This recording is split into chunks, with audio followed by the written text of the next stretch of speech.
यहाँ पे 2-3 वेंडर्स ने बुलाया हुआ था और बारिश की वजह से पूरा ही सेटअप बंद हो चुका है। यहाँ पे सारा सेटअप बंद हो गया है और अभी राइट नाउ मैं अपने दोस्तों का वेट कर रहा हूँ। मेन ऑडी में शो भी हो रहा है, वहाँ पे भी हम लोगों को जाना है। चुप कर जा यार, पानी फेंक रहे हैं देखो।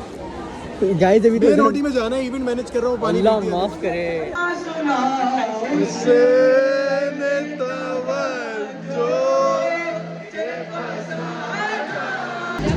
क्या बोला? मैं चोर नहीं हूँ बेटा, मैं चोर नहीं हूँ। यार शक्ल से तो लगते हो। सिपाही हार गया। मैंने 0। मैंने तो बोला ही नहीं है, मैं तो बोल रहा था चेहरे से लगते हो।